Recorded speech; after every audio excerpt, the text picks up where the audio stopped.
Bonjour tout le monde, ici Philippe Deveau, fondateur de Ma Santé Financière. Aujourd'hui, pour cette capsule vidéo, je veux vous parler de la rémunération des représentants en épargne collective. Juste pour commencer, vous devez savoir que le titre de conseiller financier n'existe pas. Donc, même si on l'utilise souvent, c'est pas un vrai titre. Donc, si vous allez sur l'AMF, donc l'Autorité des marchés financiers, vous pouvez aller sur l'autorité.qc.ca. Si vous faites des recherches pour savoir, en fait, pour chaque personne qui est inscrite à l'AMF, vous allez pouvoir voir les différents titres. Et aujourd'hui, on va parler d'épargne collective. Donc, si vous allez sur l'AMF, vous allez voir représentant de courtier, entre parenthèses, épargne collective. Donc, pour commencer, vous devez savoir que les représentants en épargne collective sont ceux qui sont l'intermédiaire entre vous, l'investisseur, et une compagnie de fonds communs. Donc, les fonds communs, en réalité, c'est tout simplement, c'est plusieurs investisseurs qui investissent dans un fonds, donc des liquidités qui sont mises en commun dans le but de faire des investissements et il y a des gestionnaires. Donc, comment sont rémunérés les représentants en épargne collective? Donc, pour donner un petit exemple, en réalité, pour faire plus concret, je vais utiliser la compagnie Fidelity Investment. En réalité, c'est une firme qui permet de faire les placements et c'est une des plus grandes firmes au Canada. Donc, si vous voulez, faites des recherches, vous allez voir, c'est une compagnie assez crédible, assez intéressante. Pour ce qui est de l'épargne collective, il y a comme deux volets par rapport à comment que les représentants peuvent être rémunérés. Une que je vais, en fait, je vais commencer avec celle-là qui est en fait sous forme d'honoraires professionnels. En réalité, c'est tout simplement une entente qui est prise entre vous, le client, et le représentant en épargne collective. Et là, vous allez pouvoir négocier à savoir, bon, est-ce que vous allez le payer soit à l'achat, à la transaction ou à la vente, ou dans les deux cas, est-ce que vous allez le rémunérer selon le montant investi, selon la valeur du total des placements ou selon l'augmentation de la valeur des placements, ou ça peut être en réalité plusieurs de ces options-là. Donc, c'est pas ce qui est le plus connu, c'est pas ce qui est le plus utilisé. Habituellement, c'est plus pour les gros portefeuilles que ça va être comme ça que ça va fonctionner. Donc, pour les investissements de 100 000 et moins, habituellement, ce qu'on va voir comme rémunération ressemble plus à ce que je pourrais dire la deuxième option de type de rémunération. Donc, dans le cas de l'autre source de rémunération, en réalité, là, c'est là que je vais me baser sur Fidelity. En réalité, Fidelity offre 4 catégories de rémunération.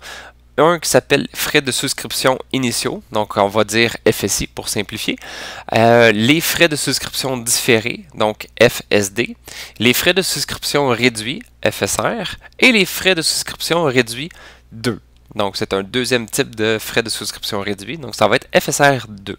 Donc, chacune de ces 4 catégories-là a des particularités bien intéressantes, bien à elles. Donc, là, en ce moment, vous voyez un petit tableau. Ce tableau-là, c'est pour démontrer le type de commission que Fidelity va remettre pour chaque placement qui est effectué. Donc, dans le cas de FSI, le commission à l'achat va être déterminée entre, on va dire, une sorte de négociation entre le client et le représentant, où est-ce que ça va être de 0 à 5 %. Par contre, le montant qui est en lien avec cette commission-là va être réduit de l'investissement. Donc ça, c'est le seul qui est comme ça. Les autres types les trois autres catégories, c'est pas comme ça que ça fonctionne, mais dans le cas des FSI, c'est vraiment un pourcentage qui va être réduit du placement. Donc, si vous déterminez un placement, vous faites un placement de 100 000 et qui a un frais de 5 %, donc 5 % de commission qui va être remis par Fidelity, donc c'est 5 000 $, ce qui va faire en sorte qu'il y a un placement de 95 000 qui va être fait. Par la suite, il y a les commissions de suivi annuel. Donc ça, c'est une commission qui est basée sur la valeur du placement.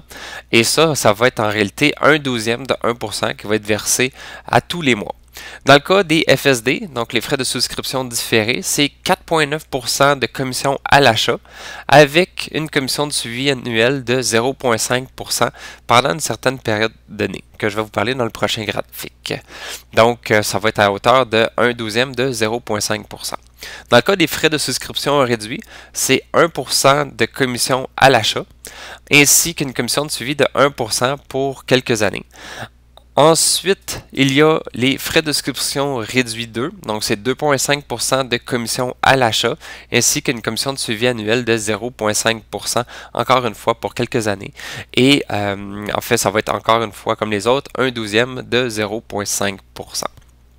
Le prochain graphique, en réalité, c'est en lien avec les frais de rachat ou les frais de vente. Donc, mettons que vous faites le placement, vous achetez des placements et si vous voulez sortir les liquidités à ce moment-là, c'est que vous vendez les placements que vous avez faits.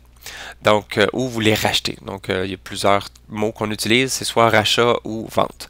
Donc, dans le cas des FSI, il n'y a aucun frais de rachat, ce qui veut dire que vous pouvez sortir les fonds quand vous voulez. Dans le cas des frais de souscription différés, pour les 6 premières années, vous allez avoir des frais si vous voulez sortir les liquidités. Donc, ça va varier de 6% à 1,5% plus vous vous rapprochez de la 6e année. Dans le cas des frais de souscription réduits, à ce moment-là, c'est des frais de 2% que vous allez avoir pour les 2 premières années. Et par la suite, il n'y a pas de frais pour sortir les liquidités. Dans le cas des FSR 2, donc les frais de souscription réduits 2, ça varie de 3% à 2%. Ou est-ce que jusqu'à la 3e année, vous allez avoir des frais pour sortir les liquidités. Par la suite, vous en aurez plus. Donc, vous devez prendre en compte combien de temps vous voulez faire le placement. Si le placement veut se faire ou est-ce qu'en fait vous voulez sortir les liquidités dans les 2 premières années, à ce moment-là, la seule option que vous avez, c'est les frais de souscription initiaux. Sinon, à ce moment-là, si vous avez une raison de placement un petit peu plus long, à ce moment-là, vous pouvez aller soit dans le réduit 2, ou le frais de souscription différé. Habituellement, les frais de souscription différés, on voit plus ça dans ce qui est soit les REER ou des stratégies à long terme. Donc, ce qui veut dire que vous n'avez pas l'intention de retirer les fonds avant au moins 6 ans. Donc, de ce point de vue-là, vous n'aurez pas de frais si vous retirez par la suite. Ensuite, prochain tableau, en réalité, c'est pour savoir c'est combien la commission que va recevoir, en fait, que la compagnie de fonds va envoyer. Donc, c'est pour vous montrer en réalité c'est quoi le type de rémunération qui va être envoyé. Et l'exemple ici est sur 1000 $. Donc, vous pouvez voir en réalité qu'après 6 ans, pour un investissement de 1000 $, ça tourne dans les alentours de 60 à 79 $ pour 6 ans. Pour un investissement de 1000 $.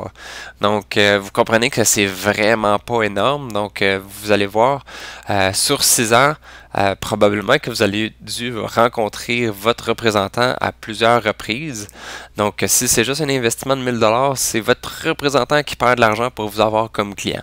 Donc, ayez ça en tête parce que c'est important. On veut des bons conseillers, on veut des gens qui sont là pour nous aider, pour vous guider, vous les clients.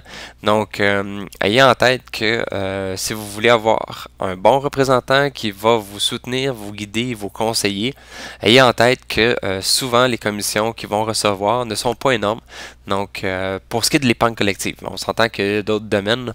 Il y a le domaine des assurances, et il y a le marché dispensé, il y a d'autres domaines où est-ce que les gens sont payés, qui sont en réalité beaucoup plus payant en réalité que l'épargne collective. Mais si tout ce que vous faites, c'est d'utiliser votre représentant d'épargne collective pour placer des liquidités, vous voyez l'exemple, 1000 $ investis, c'est entre 60 et 79 $ sur 6 ans. Donc, c'est des peanuts pratiquement. Et ça, le pire là-dedans, là, c'est que ces montants-là, c'est les montants qui sont envoyés au courtier. Ce n'est pas des montants qui sont envoyés aux représentants. Donc, le graphique que vous voyez en ce moment, c'est le montant que le représentant va avoir. Parce que qu'est-ce qui arrive? C'est que les liquidités, mettons, Fidelity va envoyer les liquidités au courtier du représentant.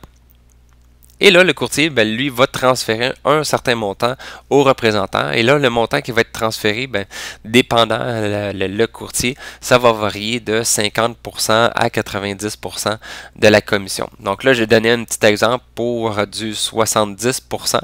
Donc, en réalité, un représentant va recevoir entre 48 et 55 $ pour 6 ans pour un investissement de 1000 $.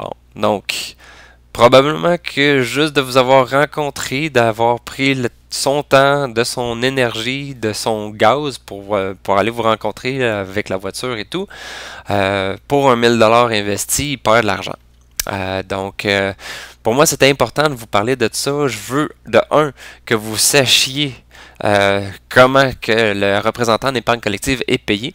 Comme ça, au moins, vous allez savoir qu'est-ce qu'il y en est et pas vous faire avoir. Parce que malheureusement, ça arrive beaucoup trop souvent, de mon point de vue, où ce que les gens se font avoir par le représentant qui pense davantage à sa poche que qu'au client. Donc, c'est des choses que je vois souvent. Donc, le fait de faire cette vidéo aussi et de vous informer sur comment le représentant est payé, comme ça, peut-être que vous allez au moins prendre davantage de temps pour discuter avec votre représentant pour vous assurer que sa rémunération est pas seulement basé sur le combien qu'il va faire, mais dépendant aussi de quand vous allez devoir retirer les fonds. Donc, c'est super important. Le deuxième point que je voulais vraiment apporter aussi, c'est pour vous démontrer à quel point que ce domaine-là, c'est pas un domaine super payant. Donc, faut qu'une personne ait, je dirais, comme avoir 1 million en gestion, c'est pratiquement le minimum pour être capable de vivre parce qu'il y a des frais mensuels pour être sous un cabinet, donc qu'un cabinet de services financiers, un courtier nous accepte en tant que représentant.